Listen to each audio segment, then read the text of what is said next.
In the wild world of the Ice Age, where cold winds swept across vast treeless plains, there was a creature that even the fiercest predators had to fear.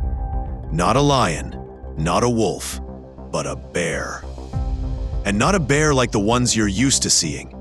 It stood taller than a zebra, heavier than a grand piano, and its bite was strong enough to crush a human femur in a single snap. That was Arctodus Simus, the giant, short-faced bear, known as the fastest bear in history, and also one of the largest terrestrial carnivores to ever roam North America. But what made a bear rise to the top of the food chain? Was it truly an unstoppable predator, or just a muscle-bound giant stealing meals from others? And why did it completely vanish just a few thousand years ago? Today, we pull back the curtain of time to uncover the full story, from its glorious peak to the final days of Arctodus Simus, the last icy monarch of the Ice Age. About 1.8 million years ago, during the early Pleistocene epoch, North America was a very different place. Lush forests stretched across the eastern coast. The vast central plains were a paradise of herbs and hoofed animals. To the west, rising mountain ranges were blanketed in snow and ice, and it was in this landscape, rich in vegetation and migrating herds, that Arctodus made its first appearance. The scientific name Arctodus Simus comes from Greek, arcto, meaning bear, and odus, meaning tooth. But don't let the name fool you. It wasn't just its teeth that made it special. When standing on its hind legs, a fully grown adult could reach over 3.5 meters tall, nearly 12 feet. Its weight could exceed 1,500 kilograms, rivaling the largest recorded polar bears, but with a slimmer frame and much longer limbs. One of its most unusual features was its short face and broad snout. Unlike brown or black bears, which have long, pointed snouts, Arctodus had a nearly flat face and an extremely wide jaw, optimized for delivering powerful bites. And this raised the big question: was it a killing machine or just a giant scavenger? From the very first fossil discoveries in the 19th century, scientists have been divided. Some argue that Arctodus was a super predator, with long legs, a tall frame, massive muscles, and hooved-like feet. It could move faster than any living bear today. A study published in 2000 by the University of Chicago simulated its gait, suggesting it could reach speeds of over 60 kilometers per hour, as fast as a healthy horse. That would make it the fastest bear in the fossil record. If true, Arctodus didn't need to stalk its prey. It could simply chase it down and overpower it, from moose and ancient bison to wild horses. But another group of researchers strongly disagrees. They argue that the skeletal structure of Arctodus, especially the hind legs and pelvis, wasn't well suited for acceleration and was actually relatively weak for its size. They see it as an opportunistic scavenger, using its massive body to intimidate other predators and steal their kills. The evidence? Bone structure and isotope studies from its teeth show a diet rich in animal protein, but not enough to prove whether it hunted or simply fed on carcasses. Another theory suggests it did both, and that may have been the key to its success. At the peak of the last glacial period, between 100,000 and 20,000 years ago, North America was a frigid land full of life. The Mammoth Steppe, a massive cold grassland, stretched from Alaska down to Texas, teeming with migrating giants like mammoths, ancient bison, giant caribou, and wild horses. At the very top of this ecosystem, Arctodus Simus reigned. With its overwhelming size, few creatures dared challenge it. Wolves were numerous but small. Saber-toothed cats were swift but often hunted alone.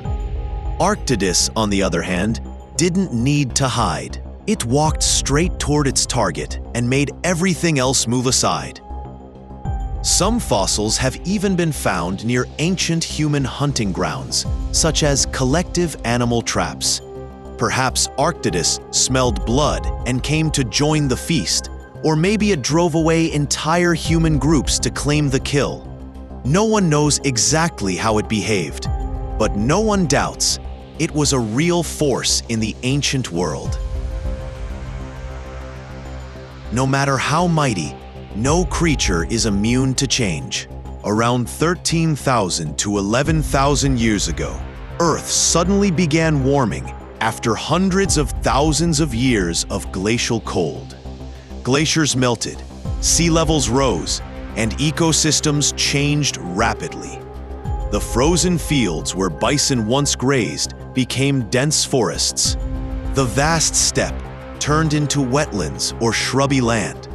Along with these changes, many of the giant herbivores, mammoths, giant deer, ancient horses, began to decline sharply in number.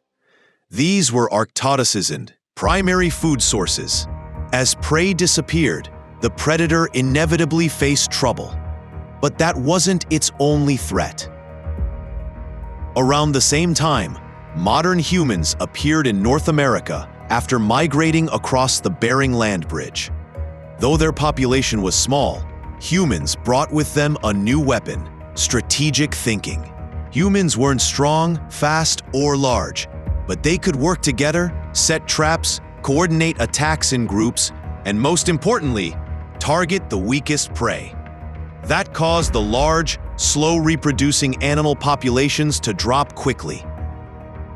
Arctodus, which relied heavily on large game, was now caught between a changing environment and a new kind of competition. Eventually, around 10,000 years ago, Arctodus Simus vanished completely from the fossil record. A creature once at the top of the food chain, a symbol of power, was now reduced to silent bones buried beneath frozen earth. Even though it's extinct, Arctodus Simus hasn't been forgotten. Scientists believe that after Arctodus disappeared, the brown bear, Ursus arctos, ancestor of today's grizzlies, quickly spread across North America. Smaller, more agile, better at climbing and omnivorous, brown bears had a clear advantage in the post-Ice Age world. Interestingly, some genetic studies suggest that brown bears and Arctodus may have interbred at some point in ancient history, leaving faint traces of their DNA in modern bear populations. Research is still ongoing, but if true, the blood of the giant may still survive in a few living individuals. Some modern bear species, like the Alaskan grizzly, with their unusual size and behavior, have even been suspected of having a distant ancestor in Arctodus. Though the evidence remains speculative, perhaps it's the strange contradiction: a beast so powerful, so well adapted to its time, yet not flexible enough to survive the future. It didn't die from weakness. It died because change happened too fast. Its environment, filled with herds of giants and endless open fields, disappeared in just a few generations. Today, all that remains are scattered bone fragments in the cold lands of Alaska, Canada, Florida, and Mexico. But from those fossilized remains, we can reconstruct an entire lost empire. Arctodus Simus reminds us that every power has a weakness. No matter how fast, tall, or fierce, when the world changes, the survivors are not always the strongest, but the most adaptable. Even now, When we look at brown or black bears in North America, we can still sense a trace of something ancient, a faint echo of a creature that once ruled a continent. Arctodus is gone, but its legend lives on in museums, in the story of evolution, and in the imagination of those who still dream of the wild world that once was.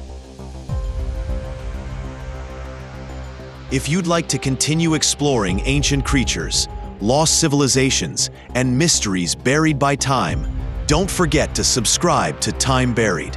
And remember, what once lived, though buried, can live again if we know where to look.